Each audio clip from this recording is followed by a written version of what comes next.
When I was in college in the 90s, one of my many part-time jobs was at a TCBY frozen yogurt store. Around this same time, in Austin, Texas, another yogurt store, aptly named I Can't Believe It's Yogurt, became the scene of a horrible murder, which is, to this day, talked about in true crime circles. I'm talking, of course, about the Austin, Texas yogurt shop murders. I'm John Dodson. Welcome to The Secret Sits. December 6th, 1991 was a cool winter day in Austin, Texas. 15-year-old Sarah Harbison and her 13-year-old friend, Amy Ayers, were doing what typical teenagers did in the 90s. They were hanging out at the North Cross Mall. Sarah's sister, Jennifer Harbison, and her close friend, Eliza Thomas, were both working the closing shift at I Can't Believe It's Yogurt, a frozen yogurt shop located just a few blocks from the North Cross Mall. It was a Friday, and as the afternoon turned into evening, the temperature lowered and added a cool crispness to the air. Just a little after 10 p.m., Sarah and Amy left the mall and made their way the few blocks to the Hillside Strip Mall, located in the 2900 block of West Anderson Lane. The girls planned on going to a slumber party that evening, and so Sarah and Amy figured they could help Jennifer and Eliza close up the shop so they could get to the party. I Can't Believe It's Yogurt was scheduled to close at 11 p.m. Austin police officer Troy Gay was out on patrol when he noticed smoke billowing from the Hillside Strip Mall. He checked the time. It was almost midnight. Officer Gay called dispatch to report the fire, and the local ladder company was soon responding to the incident. While working to extinguish the blaze, the firefighters made a grisly discovery. The homicide detective on duty this evening was John Jones. And yes, Austin at this time was still so small that the department only had one homicide investigator on shift at a time. Detective Jones just so happened to be doing a ride-along with a news station that was trying to do a story on crime in Texas, and nothing had been happening for them to report on. Now we have the actual audio recording of Detective Jones receiving this call about the yogurt shop murders, and we are going to play it for you now. Jonesy? Yeah. You hear about the call 2900 West Anderson? Yeah, I'm headed over there. Okay. I'll meet you out there. 2900. 2900. That's a business. John?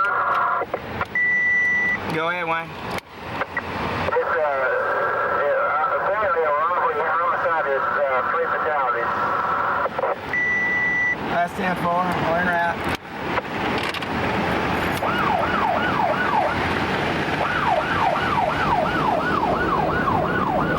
A triple fatality. A murder. Oh, great. No, that's a shopping center.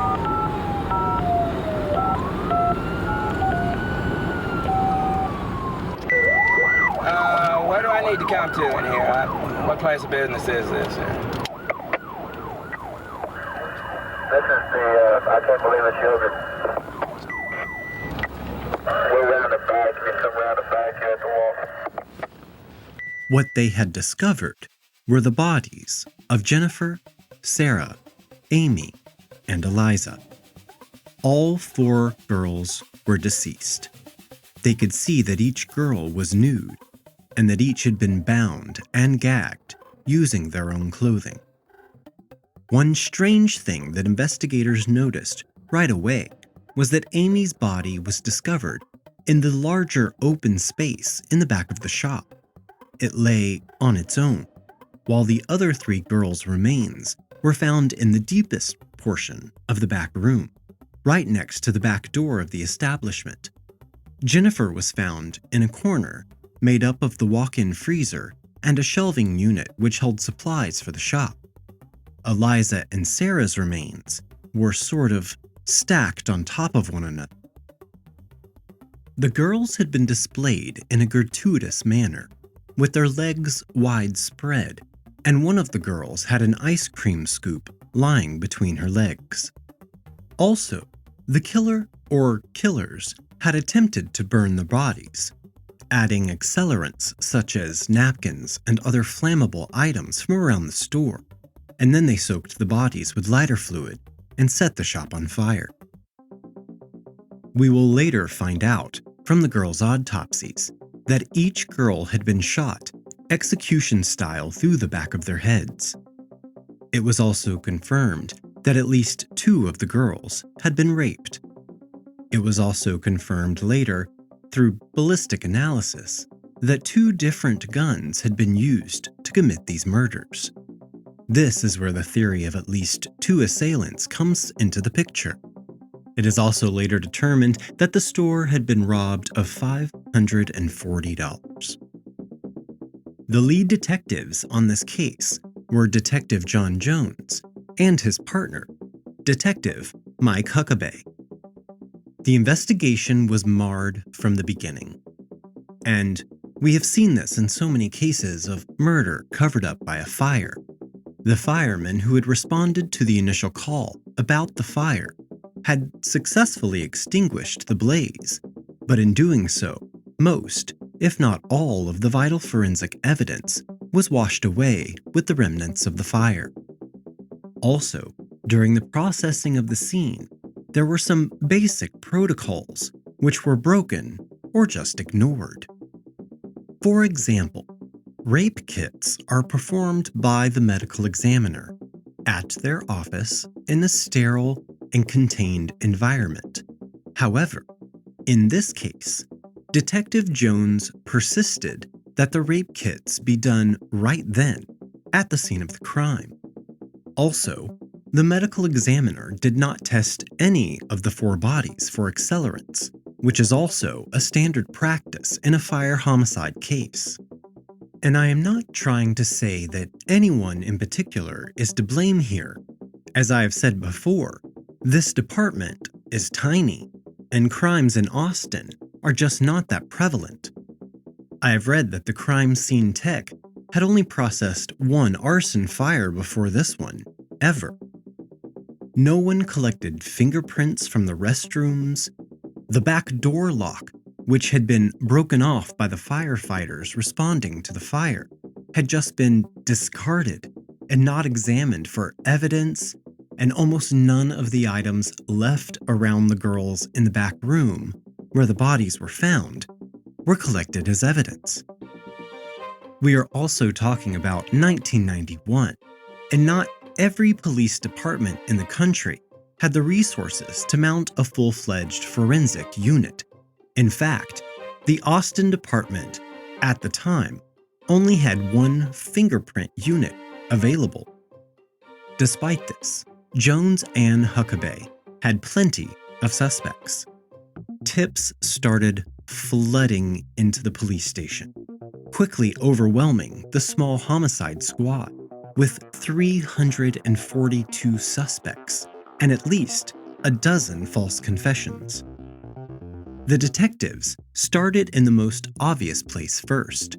They started with looking at any serial killers operating in the area at the time, which led them to Kenneth Allen Mcduff.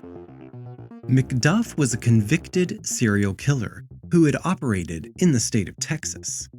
He was convicted of murdering 3 teenagers, but was suspected of a minimum of 14 murders in total. The significance of Mcduff's conviction in relation to the yogurt shop murders was paramount, because in this August 6, 1966 murder, in which he and an accomplice murdered 3 teenagers, 2 boys and 1 girl, all in one evening, raping the girl and then breaking her neck with a broomstick. Mcduff was sentenced to death, but his sentence was changed to life with the possibility of parole in 1972 after the U.S. Supreme Court abolished capital punishment in a 5-4 decision. Due to prison overcrowding, Mcduff was paroled in 1989. Mcduff may have committed many additional murders after being paroled, and after finally being recaptured, Mcduff was sent to death row for his crimes. On the day of his execution, November 17, 1998, Mcduff made a confession, claiming responsibility for the yogurt shop murders. It is now believed that this confession was Mcduff's last-ditch effort to try and save himself from execution, at least for a while. But the state carried out his execution anyway. After his death, authorities investigated his confession, but ruled him out when the fingerprints and hair collected from the yogurt shop could not be linked back to him. On December 14, 1991, 8 days after the murders, investigators got a tip to look into a 16-year-old Maurice Pierce. Pierce had been seen at the North Cross Mall with a gun on the very same night Sarah and Amy were hanging out there before heading to the yogurt shop. The gun was a .22 caliber handgun, the same caliber as one of the guns used to execute the girls. However, once again, nothing came of this lead. When Pierce's gun was tested, the ballistics showed it did not match the murder weapon. And just like with Mcduff, neither the fingerprints nor the hair collected from the crime scene matched Pierce. As years came and went, so did new detectives on the case. And then suddenly, in 1999, 4 young men, all in their 20s, were arrested for the murders. These boys had originally been questioned 8 days after the murders, but for the want of evidence, they were released. These boys were Maurice Pierce, Forrest Welburn, Michael Scott, and Robert Springsteen. These 3 boys had been with Pierce at the North Cross Mall on the night of the murders, when he had been witnessed with a firearm. Michael Scott confessed to the murders, as did Robert Springsteen, and Springsteen added an additional confession of rape of one of the girls as well. The detectives were overjoyed that they had finally had their murders solved after 8 years. Based on interviews and confessions, the 4 boys, and yes, I'm referring to them as boys because when this crime happened, they were still minors. They were theorized to have planned on robbing the yogurt shop. Pierce, Scott, and Springsteen entered the store while Welburn was outside acting as a lookout. Somehow, something went wrong during the robbery, and all of the girls were killed. Here's a snippet of Michael Scott's 20-hour confession. Come on, Michael. I think all 4 of them were tied up. But I don't remember with what. Who tied those girls up? Rob did. All 4 of them? He had to have had some help. He needed some help. He couldn't have tied all 4 of them up by himself. I don't remember if I helped him or not. Okay. You think you might have helped him? I guess I did. Okay. What were they tied up with? Come on, Michael. You know, what were they tied? Just tell us. What were they tied up with? It was white. I remember it being stripped with, I think it was a t-shirt. A t-shirt. Okay. What else were they tied up with? T-shirt and... Go ahead. You remember. You remember, Michael. What else?